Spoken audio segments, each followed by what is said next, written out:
everyone. Meteorologist Aaron Tuttle here with you. Hope you enjoy a little bit of a Christmas tune in the background. Last time I had building or Frosty the Snowman or something. So this time around, just kind of getting a little Christmas spirit. You only had, about another week of this, and then you're going to turn this Christmas music off. So might as well enjoy it while we can.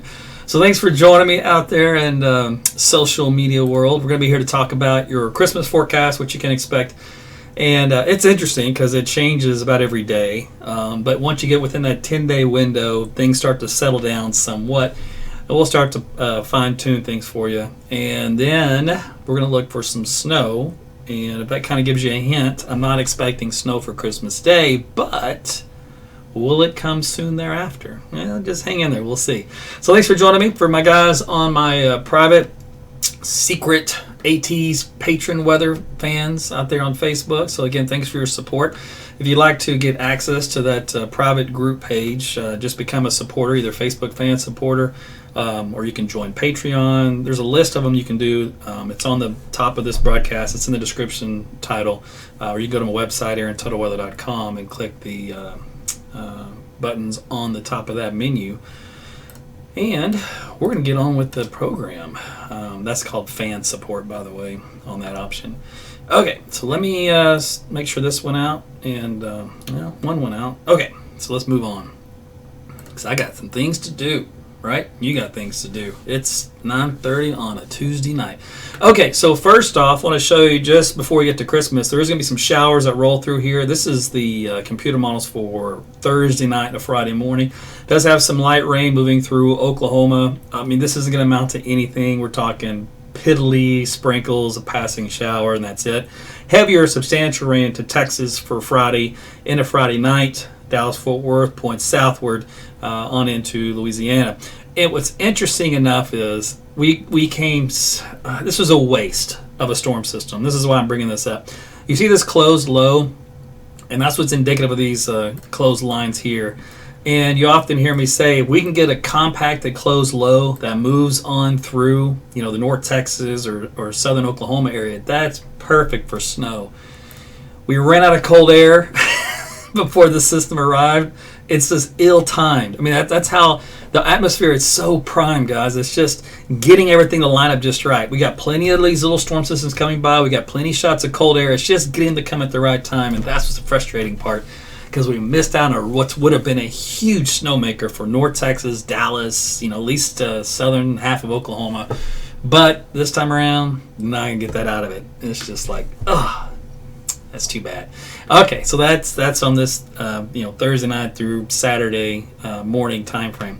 All right, so moving on past that, and let's head on into Christmas. I want to focus on that, and Christmas Eve. Okay, so the first thing we'll do is tell you that if you're wanting some decent weather, you got it. You came to the right place. So we're looking at, this is all 50s with pockets of maybe 60, especially down here in southwest Oklahoma, for Christmas Eve day. So it's looking pretty good. Texas in the upper 50s, so no problems there. Dallas-Fort Worth. Kansas, you're a little cooler. You got the 40s still hanging in there, so your Christmas Eve is nice. Now, as we head into Christmas Day itself, lots of yellow here on the map. You're going, woohoo! So if you like it mild here, you're going to get it for Christmas Day across Oklahoma. We're going to have daytime highs right around 60 degrees, maybe some low 60s down here in southwest, and mid-60s in here in North Texas and Northwest Texas. Still some 40s, though, hanging up here in Kansas, so still kind of a chilly day for you guys, especially in the northwestern parts of the state. So it'll be dry, no rainfall expected, just some nice temperatures. Now, as we head into extended from that one into Friday, the 27th, that's when things start changing. We've got a front that'll come through here and start to bring in some colder air. So we are going to see a change in our weather, and that's what I'm going to focus on next when we talk about snow. So just to kind of give you a sneak peek where I'm going with that. All right, so let's go back to this one, and we're going to go to this American model, and I'll show you the big picture as to why this is coming. So I have to go back a run. All right, so this first little system, bowling ball comes through. Like we said, this weekend, that moves on out. It's toast. Then we get the next one that comes in. It shears apart across our region on Christmas Day. Now, what that should do is pump up the warmer air and probably bring in some cloud cover. but it should not be any rain at this point. I can go back and double check that here in a minute. But as we head into Friday night, here's Friday night, and then here is into Saturday. So we've got a nice little huge storm system right here coming through. Now the question is, it's a good track. It's the right time of the year. Do we have any cold air to go along with it? Is there enough to produce snow, or is it going to be just a cold rain? So that's what we have to watch for a couple of days after Christmas. In case you're going to be hanging around for a while and then traveling, this is what's potentially on the table. I say potentially because it is way out there, but needless to say, it's what we'll be talking about. So this is how things can look. And let me zoom in closer to our neck of the woods and get a better view of this. So here's the rainfall and here's the snow across the state. So that's how close the model has it. It's got it kind of split like this, about the northwestern third of the state. Now, this isn't, mark it down, this is the way it's going to happen. I'm just saying we have a lot of potential here, and this line can waver. It can come down here, or the line can move back up here. Either way, it'll be a storm system to watch, and it will produce cold rain on the east side of it and snow on the west side of it. It might be substantial snow at that. Let's take a look. I haven't even looked at this predicted snowfall total. This is just to get an idea of what's potentially there. It's not going to be, what you'll finally end up with. Remember, this far out, we have to look for certain things and not bet the farm on them. And this thing's going for Woodward, how about 20 inches of snow? See what I'm saying? If you live in Woodward, you don't want to bet the farmer you get 20 inches of snow on Saturday, December 28th. But if you were to believe this model 100% and go to bed at night and go, well, that's what I want, well, then there you go. This is what you can wish for. Now, will this model be correct? Of course not. But it is something to watch, and it's what we'll be having to fine-tune the forecast as we get closer to this event. But at least it's on the table, and that's what I'm telling you. We've had several kind of close calls. We just need one to line up just right, and this appears to be the first one that may just do that. So we'll see, but it's got the snow as far east as... looks like out there in El Reno. So that's how close to Oklahoma City this particular model run has. And these models run every 6 hours. And the next run might not even have this at all, or it might have it shifted some huge direction one way or the other. And that's to be expected, though, when you're talking about something that's 10 days away. But what you look for is just the signal. And then you look to see if that signal is consistent. It may waver between a few days, but as long as that noise shows up repetitively, which this has, it's just been bouncing all over the place in this time frame. That's a good sign. It's still there. We just have to narrow it down to the specific time. Now, once we get past, that's the weekend of the 29th. So this is right before, before our New Year's. Once we get into the January time frame, we can take a look at the European model. And I'm going to take a look at, if you look at the ensemble, which is little runs, you take the main control, we call it a control run. That's the one computer model run we look at. But if you nudge it 50 different directions, you get slightly different outcomes in each way. And all we do is change variables just a little bit. So this particular panel shows you these little variables. So this is run 0, run 5, 10, 15, and the really they go in between here, 21, 22, they're just not listed. But each one of these lines is a run. Okay. What you want to focus on is these purple areas and the blue areas, because that represents snow. So if you notice, the take home for this is, and this goes in, this is January 1st, this line. This is December 26th, and here's December 21st. So you can see it doesn't have much in the way of snow here for the latter part of December. And even that system that the other model saw for that December 28th event, this doesn't really see it. It's got a couple of them maybe, but it doesn't really see it. But once we get into the 29th, see it's a day late, $1 short. Actually, it does have one ensemble up here that sees it. But once we get past that point to January 1st, it just lights up with snow. It only has 1, 2, 3, 4, 5 of its ensembles that are bone dry. 5 out of 50, that's a good sign we're going to get some snow around here. Now, how much snow? If you average it all out, it's goes from 1 to 3 inches. This is just Oklahoma City, by the way. This isn't surrounding towns. I just picked the center part of the state. But there are some ensembles that go up to around a foot of snow. Here's a lot of them that go up around 8 to 9 inches in the purple. A lot of these blues are in the mid-range of 4 to 6 inches. So I want to see that. That's what I want to see. I like to see this. But, it's like dangling the carrot. I'm so sick of the carrot dangling. I just want some snow. But I want to show you that's what I'm watching for in the long term, and hopefully January will pay off because December was such a letdown. We had had a couple of systems, but overall just a big letdown, and we had so much potential. Just things couldn't quite get timed out just right. Let me see if there's anything else I want to show you on this.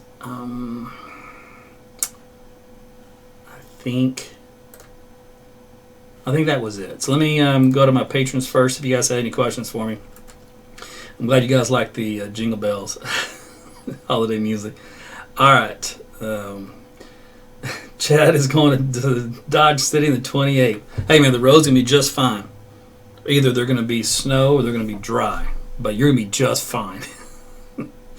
Oh, that's goodness. All right. So, yeah, David, he's just messing with me. All right.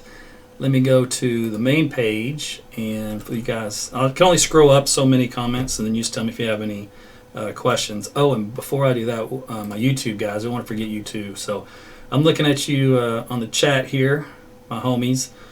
Let's see.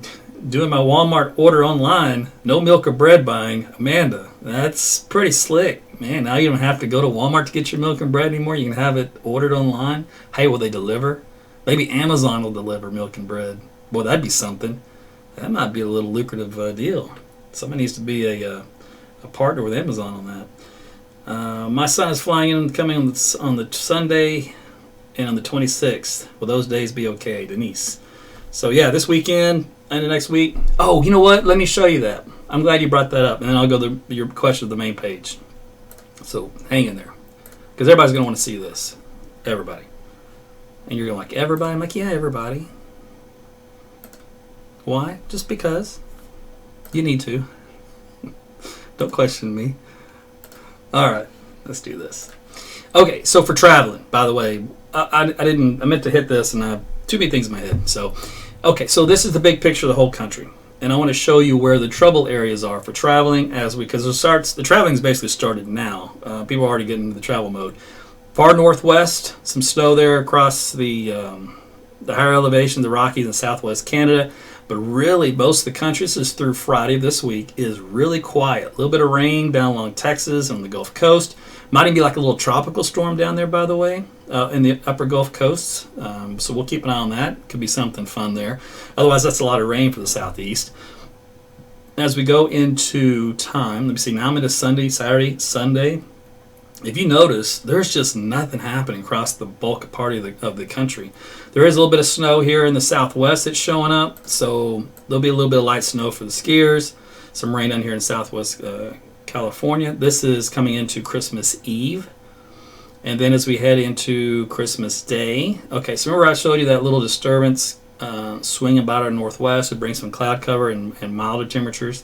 So this does have just enough lift to produce at least some sprinkles here across the northwestern, call it half of the state, northwest of 44 on Christmas Day. So not exactly perfect weather, but it won't be ice or snow here. And then that moves off. So Christmas Day itself across the country, any hope for any snow or anything is got a little mixed precipitation up here in Nebraska. And then you've got the stuff for the skiers out here in the Rockies, stretching all the way back in Northern California and up in the northern areas of New Mexico and Arizona. So that's it. If you want snow for Christmas Day, those are the two areas. But by far and large, those are pretty weak and pretty pathetic for signals. Let's see. After Christmas, we have the big storm system wrapping up here we focused on. Some rain there across the east. That storm system heads on off to the northeast as typical. Brings some snow across the Great Lakes and Iowa and Chicago. This is up around, again, Saturday the 28th. That moves on out. A big Arctic high moves in after that. I'll show you the temperatures on that, and then we'll get back to the questions. I'm way out here to January. So there's that little snow for us for January, looks like. Another one, that would be on the 1st of the month. And that's a little baby signal there with this model. Okay, so I want to talk about the temperatures and how cold we're talking, because this is pretty impressive. Okay, so the bulk of the cold stuff is up here with this dark blue line, and that turns to purple and white. This is the nasty stuff, and it's always in Canada. They can have it, right? Jody tells me the other day, or I mean, it was yesterday, I can't remember, they got down like minus 30, minus 40. I'm like, forget that. I'm like, I like the cold, but not like that. Anyway, oh, by the way, does this show that? Okay, this shows right now it's currently minus 10. Oh, it's balmy. Okay, so that's Fahrenheit, by the way. So it'd be even colder in Celsius. All right, so anyway, we're moving on in. I just want to show you the focus of the cold air. So keep your eyes on the purple and the whites up there. They're still staying into Canada. Got that? Hadn't come in south yet. So we're Christmas Eve, Christmas Day.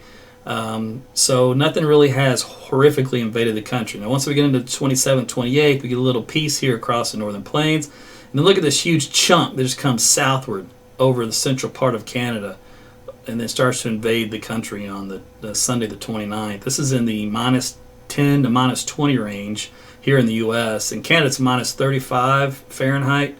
So, goodness, that's just, oh, I feel sorry for those people. Anyway, that whole nasty stuff's going to move off, thankfully, to the east rather than south. So we get a glancing blow, and the Midwest gets a glancing blow and all that stuff. Then you get a second round that comes in for January. Again, the same pattern, moves mostly across the northeast, and so we get just a glancing blow. So there's your brutal cold air coming in for the latter part of December on into January for mainly the far northern plains, the Great Lakes, and the Northeast. What does it take for us to get that really kind of nasty cold air? Well, we have to have the source region come in the far western Canada. In other words, it's got to exist up here instead of starting here, because once it comes into this realm, it does in one of these guys. All right, we need to come in here because when it comes down here from the west side originates, it banks up against the Rockies, and then it comes right into Oklahoma, and there's nothing to stop it. We get our worst cold air outbreaks when we get them that come in off the western half of Canada. They bank up against the Rockies because they can't go east like this. They always end up coming down. So if you really want a good cold air outbreak in Oklahoma, that's where you look for the source region of the surface high. And right now the surface highs haven't really been in that area for the really nasty stuff. I'm okay with that, but I'm just saying if that's what you want, that's what has to happen. Okay, I tried something also new tonight. I tried broadcasting on Twitter, and I have no idea if that even worked. Let me check my phone. I don't even know if it's working on Twitter. So I'm broadcasting on YouTube page, both Facebook Live pages, and then Twitter, which is tied into Periscope. And I'm not sure exactly how that works. This is, like I said, it was new for me, so I'll have to check to see if that even worked.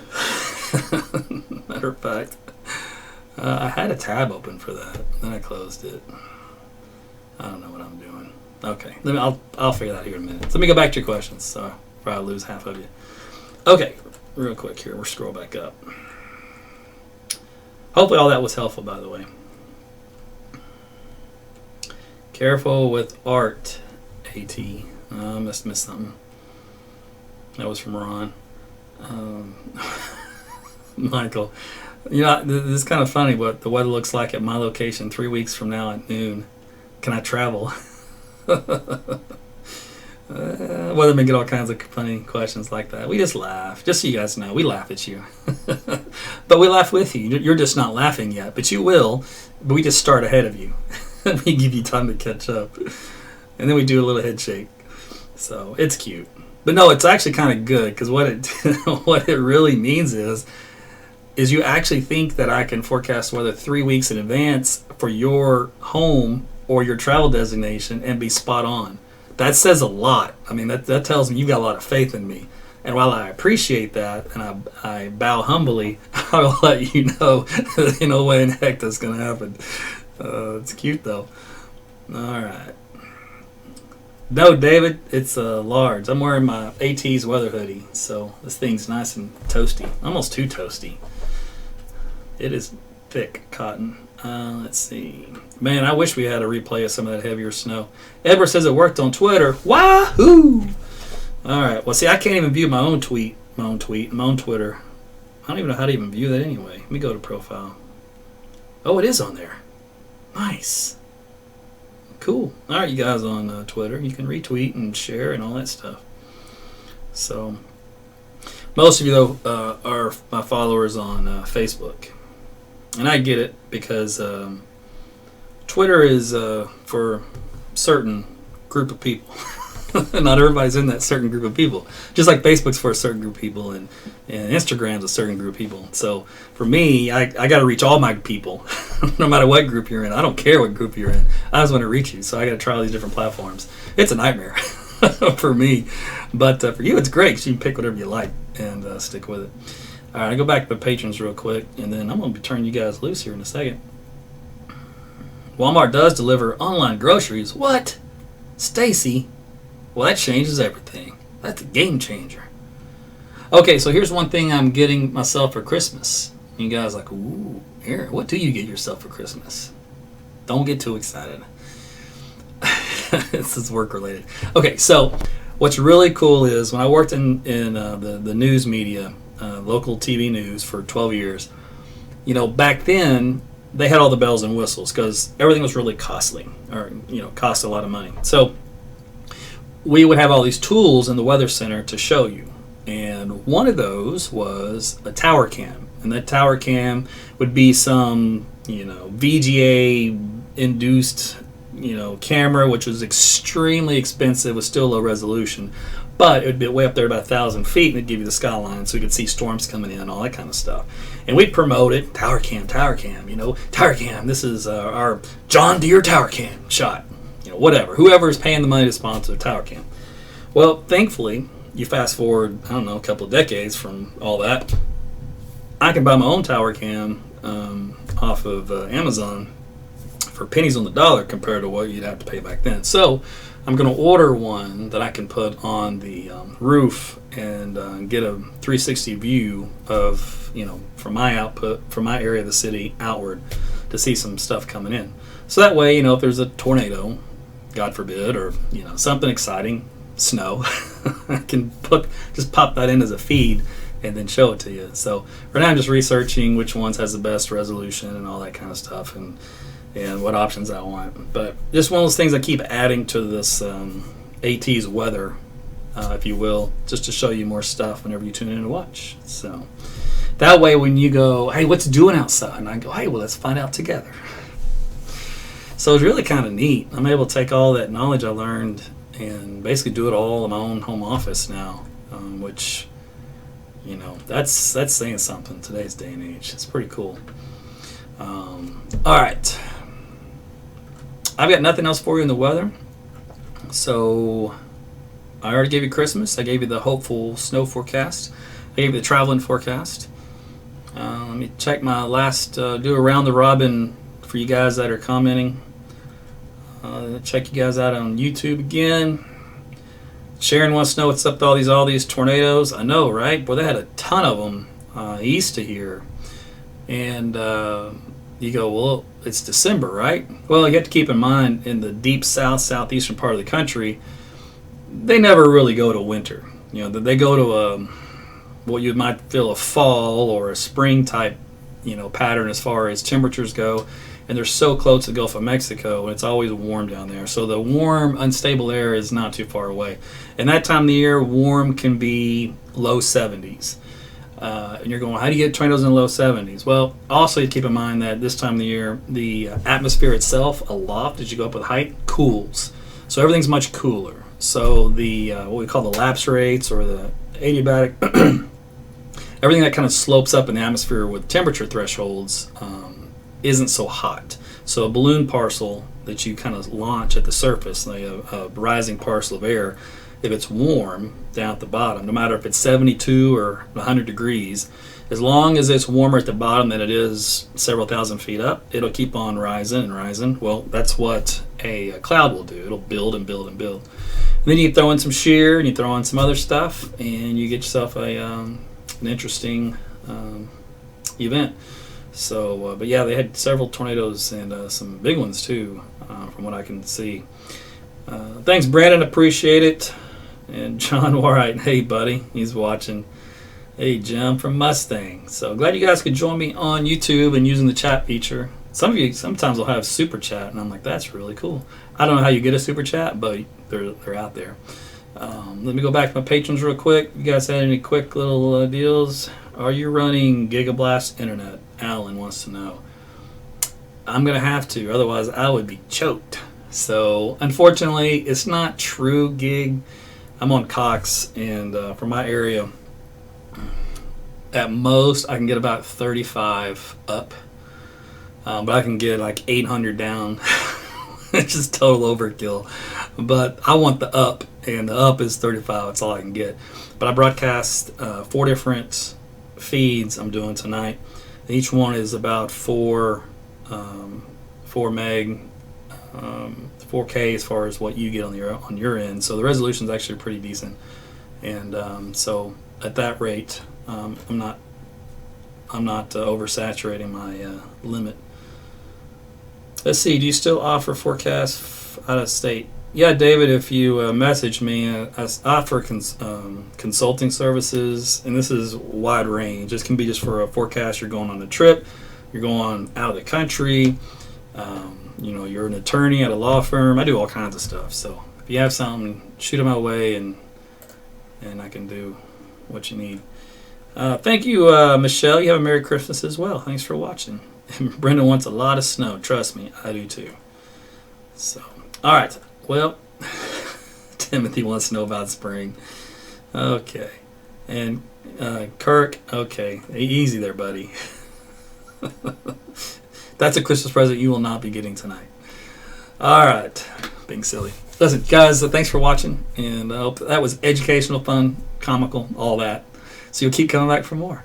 And if I don't talk to you, which I'm sure I will, but I'm really not sure I will. I need to have something to talk about. If I do not, for whatever reason, and I just do some blogs or some posts, have a Merry Christmas. And thanks again for watching, supporting, all that kind of stuff for all of 2019. So I'll be on, before the year is over with, especially if we got some snow coming. Bet your bottom dollar I'm going to be on that one. Annie. All right. You guys have a great night. Get some sleep. Take care. We'll talk soon.